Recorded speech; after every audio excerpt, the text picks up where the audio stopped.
Yeah, WebEx controls. Basically, questions can come through the Q&A tab there at the bottom of your screen, and all participants will be muted as they come in, and we'll keep you muted through the program. At the end, when we get to those questions, we'll go ahead and read through what you put in there. You can put the type of questions in at any point during the presentation, and we will get to those as we go. At the end, but we may be able to open up the microphones as well at that point, seeing as we have just a small number of people on the call today. Just overall, looking at the agenda for today, we're going to give you some history about the program. There's probably some people on the call that have seen the program before, and I do know that I've seen a few names that people of history and have been with the program for a number of years, so they'll have an understanding, but we'll cover that as well. We're going to go over eligibility. A new portion of that is the underserved. So we've got identified funding availability for this year, our application timeline, some equity considerations, something new for the program again this year. Then we have a list of tools and resources that we have available, and then we'll take the questions at the end of the day. So Bob, I'm going to hand it over to you to get things started on the history of the program. Okay. Thanks, Mike. And before I get started with our Outdoor Recreation Parks and Trails, the ORPT grant program, it would be remiss for me not to mention the Land and Water Conservation Fund, which was established in 1965 and became the framework of what is now the ORPT. Those are two different programs, and I just want to give a little background on it so you understand kind of the context of how it was established. The Land and Water Conservation Fund is a program administered by the National Park Service with revenues from offshore drilling of oil. Was the lease that was paid to the government became a resource that we wanted to protect with our parks around the country, and so the program was established to fund parks and recreation programs around the country.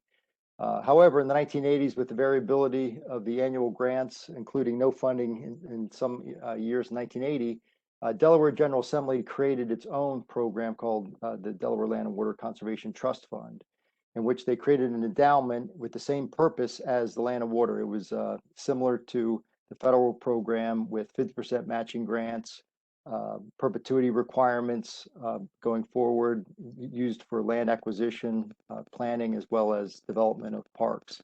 So the framework was very similar, but it was a different funding source. The first grants of the ORPT program, called at the time Land and Water Conservation Trust Fund, was awarded in 1988. In 1990, the Delaware Land Protection Act established the open space program, and realty transfer taxes were used. Those are the points you pay when you buy and sell a home, were used to contribute towards that trust. And that trust grew from nothing to $40 million by 2000. In 1997, the Council on Greenways and Trails was established, and the ORPT grants were split evenly. $750,000 was granted towards park projects, and $750,000 were granted towards trail projects.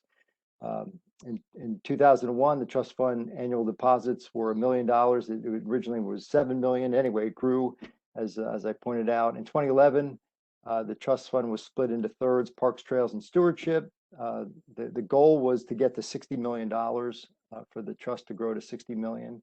In 2015, there was a major change with privately investing the funds. We realized that even though we had $50 million in the trust, we weren't making the $1.5 million that we were earmarked, and so we went ahead and privately invested those funds. It also gave us the ability to match project cost to 75%, although we've never put that into practice as of now. We're going to look to change that. And then there was no even split between parks and trails. So we combined the two councils that reviewed the projects into one. So next slide. I just want to point out, and I know you probably have a tough time reading this, but this graph shows you from 2000 through 2021. So it's 22 years of grant distribution. I wanted to show you that the blue lines are the distribution of our local grant program, the ORPT we use for for municipal and county park grant projects. And then the federal side, the Land and Water Conservation Fund, and those red bars are what the National Park Service distributes to the state of Delaware and we use at our state parks. So you can see in the early 2000s, we had a steady $1.5 million for the most part for the first 10 or 11 years. And then it just kind of dwindled down. Then by 2015, we went to this investment strategy. You can see it's starting to climb up again as the investment is growing. We're allowed to distribute 5% of the rolling average. And more recently, the National Park Service has allotted the full allotment for those projects. Next slide. And this is a cumulative distribution from the same time period, 2000 on. The blue line again is our local grant program that we distribute to municipalities and counties at 23 million. And it shows you the LWCF grants that we use at state parks that comes from National Park Service at about $17 million. Next slide. So a little bit again about the project categories. We have the opportunity to provide funding to acquire parkland, but also to plan and design parks, as well as develop them. And that's putting the infrastructure in to develop your parks. So those are the categories. They've always been in place. That hasn't changed. The property ownership, again, that is a requirement that the property that we're going to invest in is owned by the entity, which in this case is a municipality or county, that we make sure that that's in place. The one exception with the ownership piece of it, if there is a minimum of 25-year lease with an entity that owns property that they agree and the sponsoring agency agrees to maintain it during those 25-year period, we allow that to be investments to happen on a property that is not owned fee simple by the municipality. And of course, the public use, that is it's open to the public at all times. During normal operating hours, and those operating hours are determined by the municipality or county. We don't dictate what those operating hours are. And of course, no discrimination based on all those things that we know about: gender, race, age, religion. But we also allow for scheduling of programming. But again, it's open to the public at all other times that it's not scheduled for activities. And then continuous protection of the resource. So that is, parks will remain, and this is the big one, in perpetuity to remain as parkland. Now that's a combination of recreational pursuits as well as conservation purposes. So the focus is outdoor recreation, and that's the goal of the program, is close to home recreational opportunities. Next slide.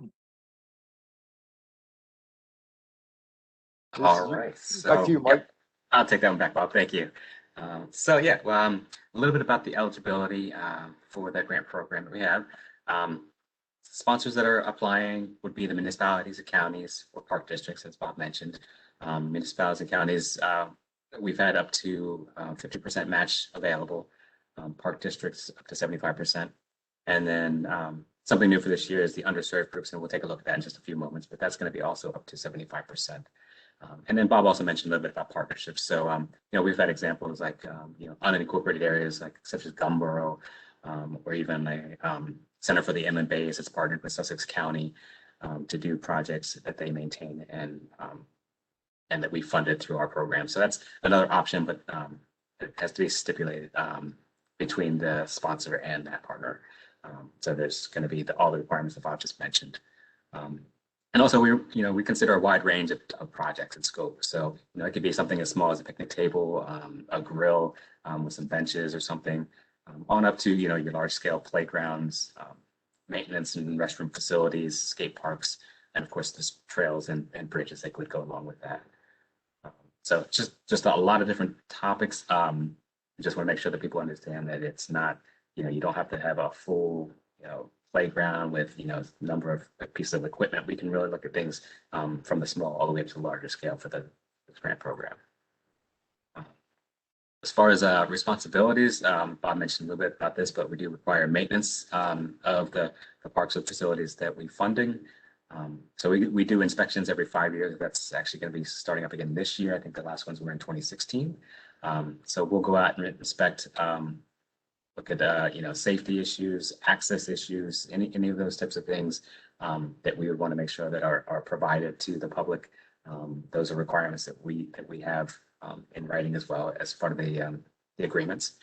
And we consider that in our grant review. So when we're looking at new grants, we're looking back to see that previous funded projects have been maintained. And so that's going to be definitely part of our consideration in our rubric to review our new grant applications. And again, Bob mentioned these earlier, but this remaining in public use and in perpetuity. And then we also require, some signage. We can provide those signs to you. We have new signs actually available. So if you've got a project there, you've got a sign up there that you've had for years and it kind of beat up, and we can get you a new sign.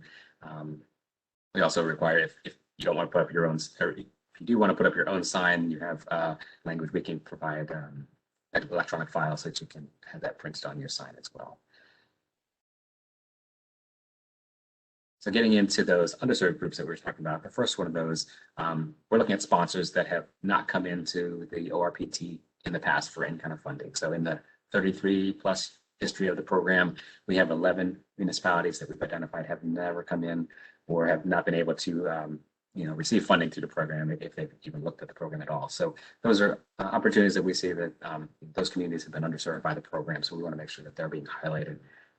Those municipalities this year will be eligible for up to 75% match based on the funding that we have available. And the other group that we're looking at as being underserved is specifically looking at equity. Communities of concern. We've identified, we didn't want to create, a new category of what this equity means. So we actually went out to the health equity tool that's used by the CDC. It's the Social Vulnerability Index. It's made up of 15 indicators under 4 themes: socioeconomic, household composition, race, ethnicity, language, proficiency, and housing and transportation. So we're using that tool as a guide. It's a very simple tool to use. I'll provide the link here. It's in our resource documents as well. And what that does is it has provided a scoring mechanism, and that we're looking at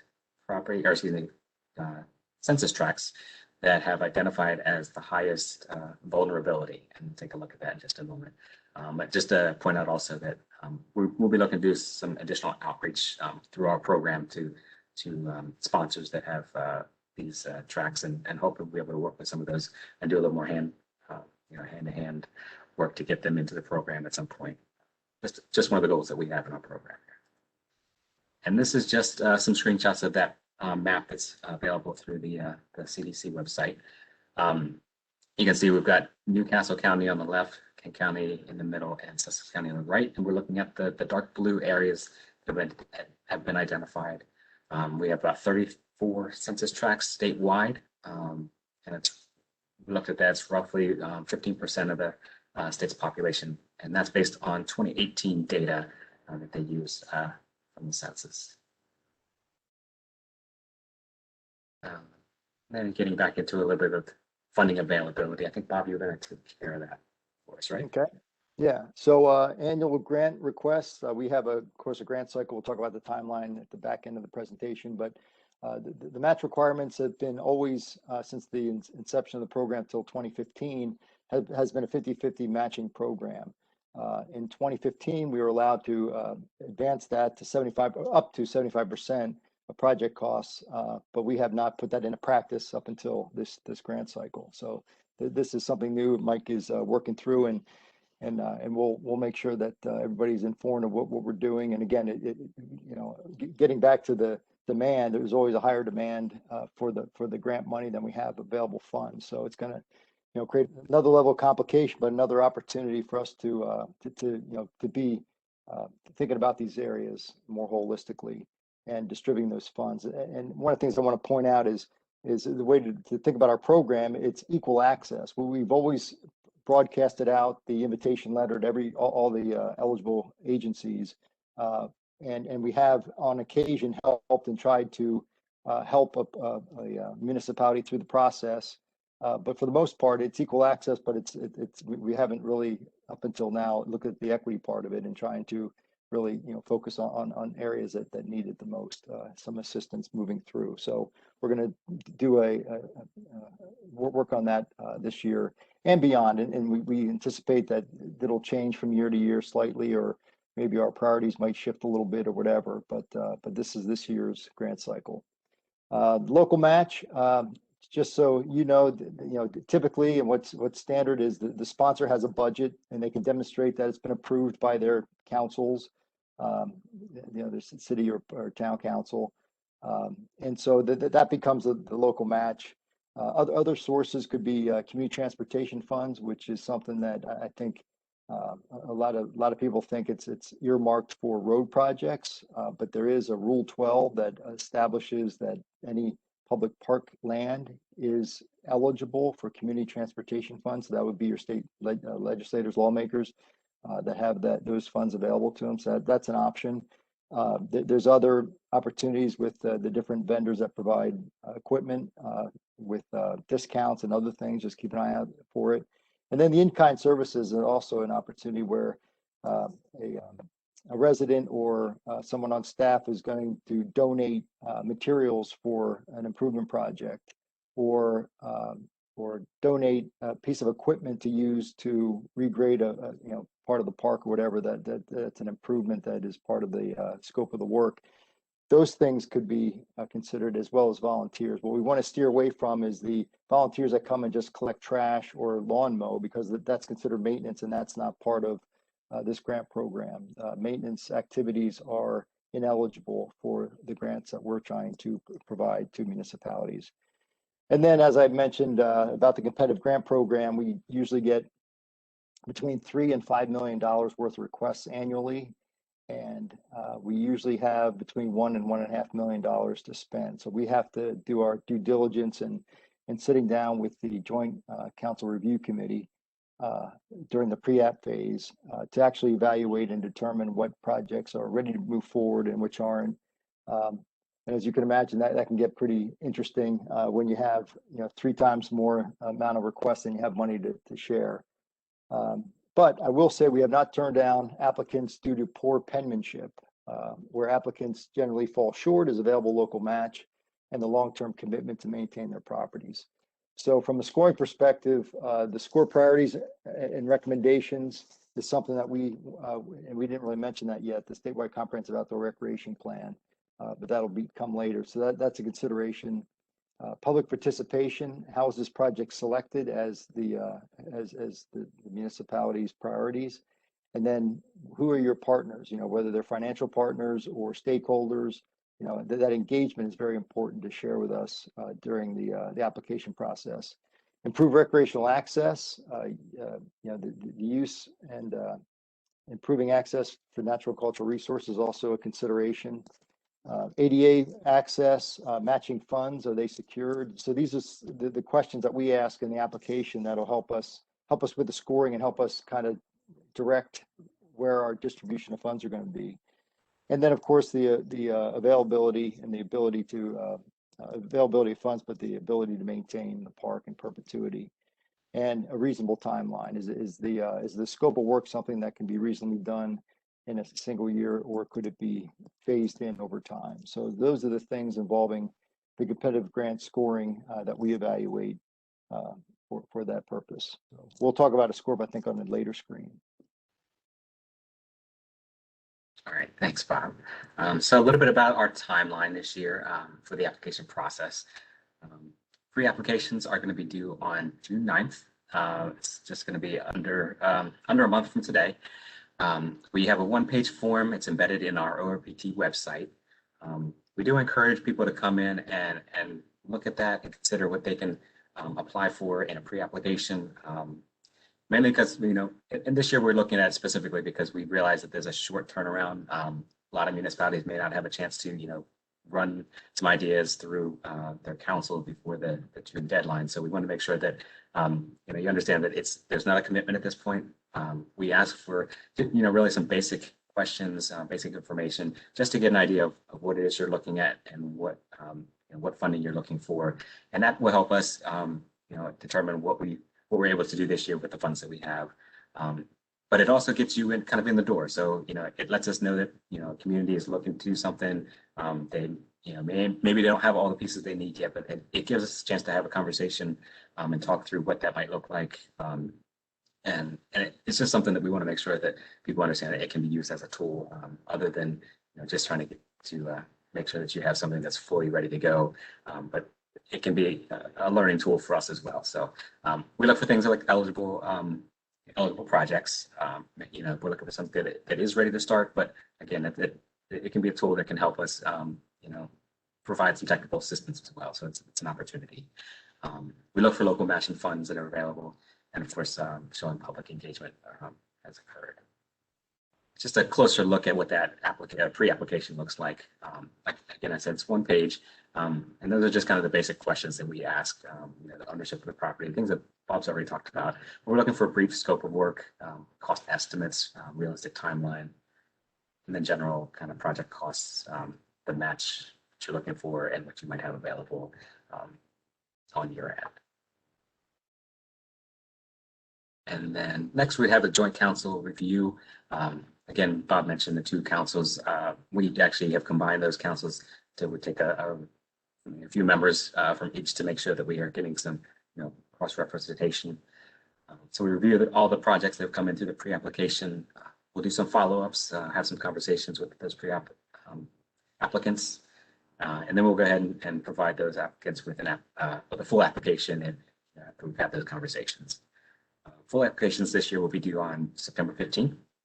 Sponsoring council resolution will be a required piece of that application. So if your town or municipal council needs to basically show that they're in support of the project and understand the funding. We look for proof of insurance there. Those joint council members will go back to their individual councils, and they'll make a full recommendation of whatever projects that we review, and the full application. They'll make those recommendations to DNREC, that they would recommend receive the funding, and then around the November, December timeframe, be able to get the notices of awards out to municipalities. Then using the January to March area timeframe is when we'll be able to get those grant application or grant agreements fully executed by our secretary as well. So that's kind of the final step for us. Something new that we're looking at, mentioned a little bit earlier today, CDC Social Vulnerability Index. This is kind of our first crack at looking at social or health equity within our program. So that was something that we used. It was kind of out of the box, something we could look at and utilize. Our Division of Public Health is actively using that right now with the COVID response. And I know other state agencies are also looking at this tool and how they can incorporate it into their decision making. So we feel comfortable using that tool. We're also bringing James Brunswick, our community ombudsman, into our grant review committee. He's our environmental justice work group co-lead, and he's kind of our subject matter expert in that area. So we're hoping that he'll be able to give us a little bit different perspective looking through the grant applications as they come in. We're also working with equity partners this year. Recently, we've been in contact with Healthy Communities Delaware. They've been able to provide us with a research intern that's going to be with us next month. She'll be here for the summer, looking at ways that we can improve equity across the board with our parks programs, specifically ORPT, but also looking at how we develop our SCORP and a few other things. So looking at broadly across the country to see who's doing what, and if there's some good lessons to be learned, and just policy information that we should be looking at and considering for our program as well. And we'll make sure that we're staying on the cutting edge of that. We're also working with Division of Public Health to do some mapping, and they're also looking again at the Social Vulnerability Index, and we're looking to do some other types of work with them in environmental justice area as well.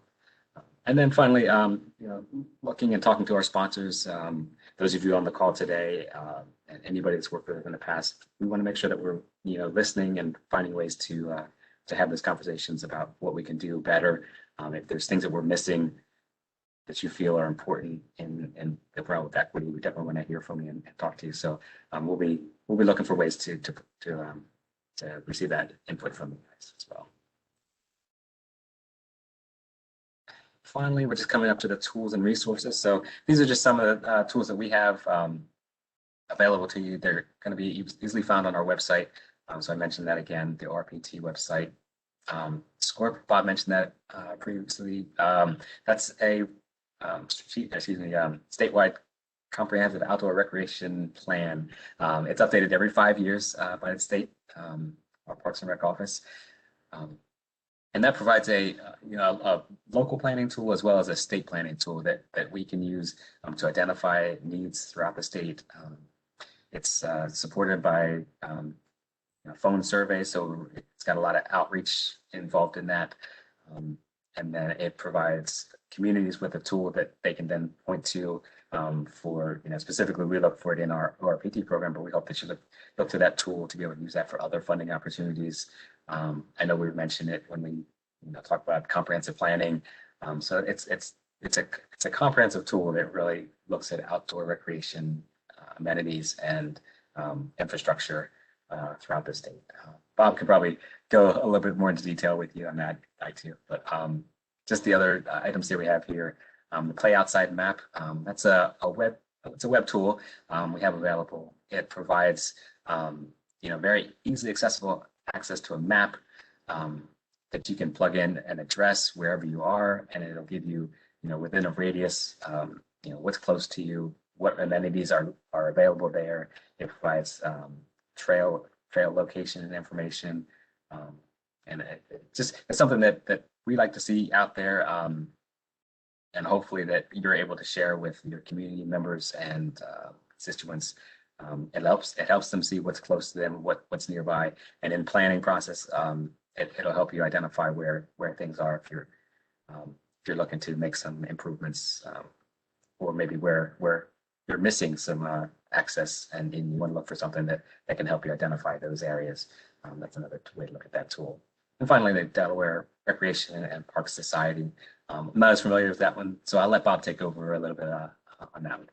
Yeah, so this is an all-volunteer organization that we have an annual conference, a one-day conference where all of the park and recreational professionals around the state get together.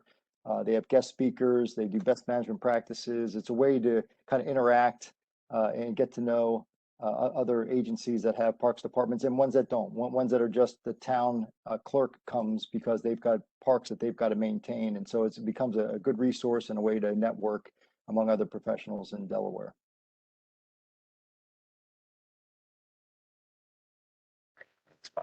And with that, I believe we are to the end of our presentation for today. So I didn't see too many questions out there. I believe I saw one come through. Looks like the question is, there we go. How can we find out more about the CDC's Social Vulnerability Index and how it relates to our town? Sure, that's it's actually the link was provided in the website on our website, excuse me, in our resource documents. I'm going to go back to it and just read it up. I think it's right there on there. Slide deck. There we go. So it's svi.cdc.gov/map.html. And it's a very simple tool. Once you go to that website, you can click on search tool. You just type in your address, and it'll pull up municipality if you're looking specifically that close. And it'll tell you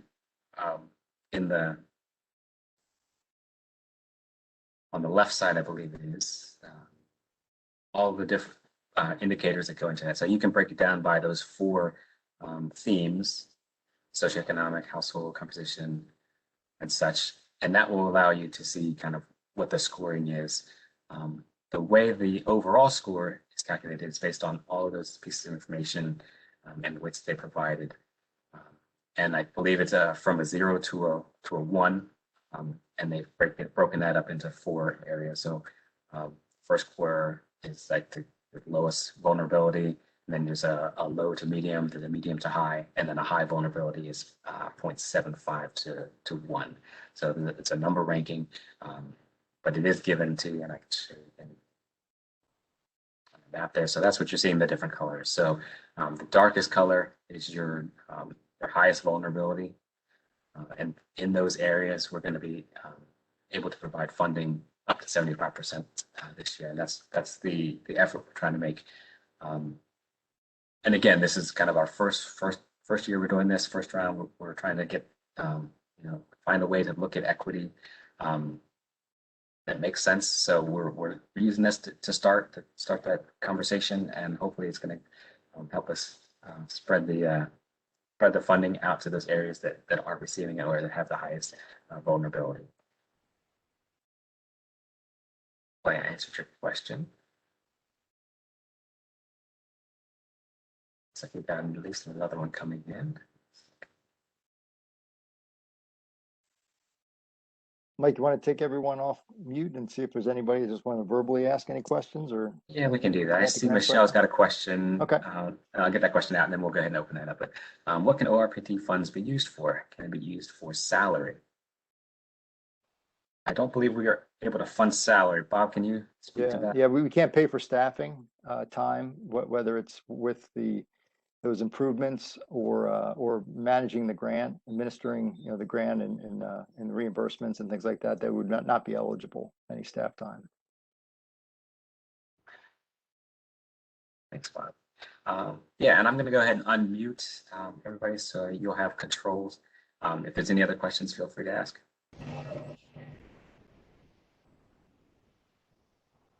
Yeah, I have a question for property allocation.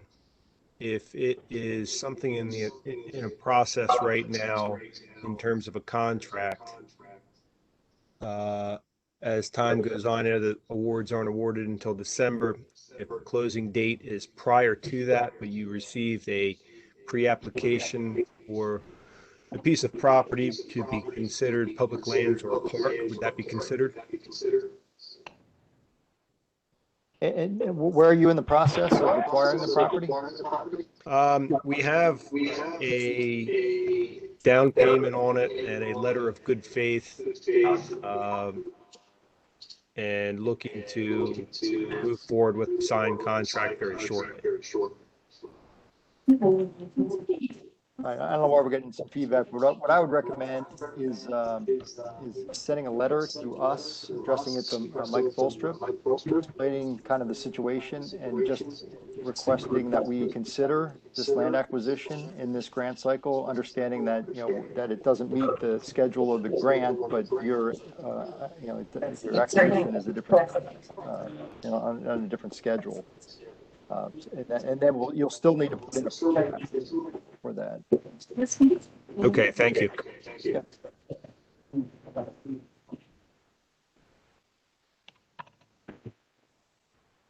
I did see another question that came through on the chat, just asking if the presentation will be available later. Yes, we will post it to our website later. We'll have the presentation as well as the slides individually.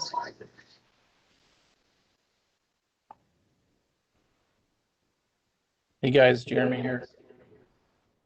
Have there been any previous irrigation projects funded?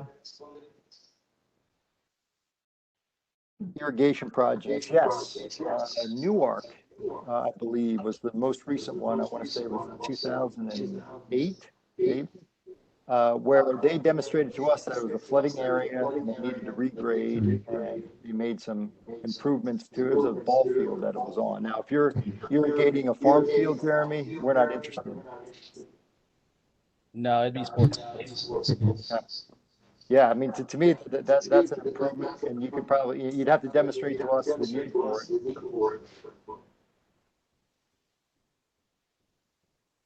Can I drop the dead grass off at your house? 89 Kings Highway.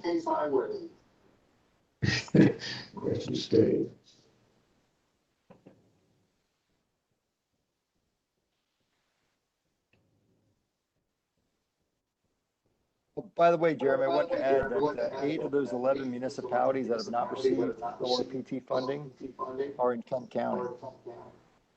Yeah, I noticed that. But how do you get a hold of them? Yeah, that's going to be our challenge. And it's going to be something that we're going to, take seriously. And again, every park doesn't have to have a playground, pavilion, restroom, right? We need to look at this and determine what, meet the scale of the project with the community that it's serving. Okay. So maybe you can help with this, Jeremy, on reaching out. I have a question.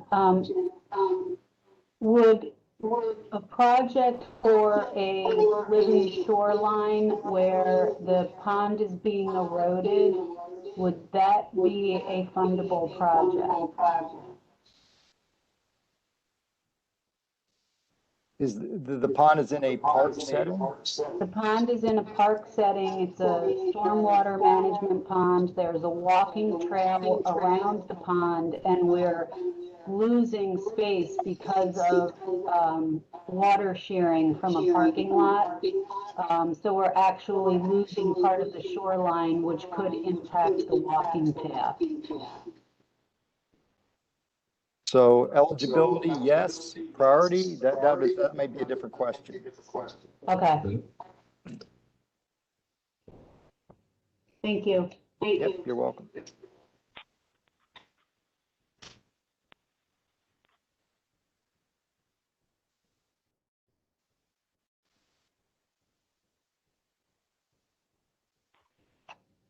Great. If we don't have any other questions, Bob, do you have any closing remarks to add?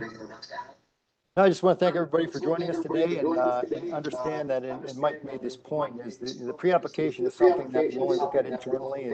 It's not a commitment from you. It's just something we know you're interested in getting started with, and we can help through the process if it's not quite ready for one reason or another.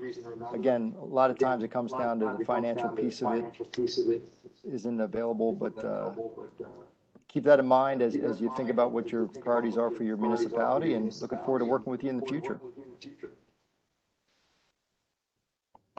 Thanks, Bob. I appreciate your help as well. And thank you all for joining us today. You enjoy the rest of your day. Thank you.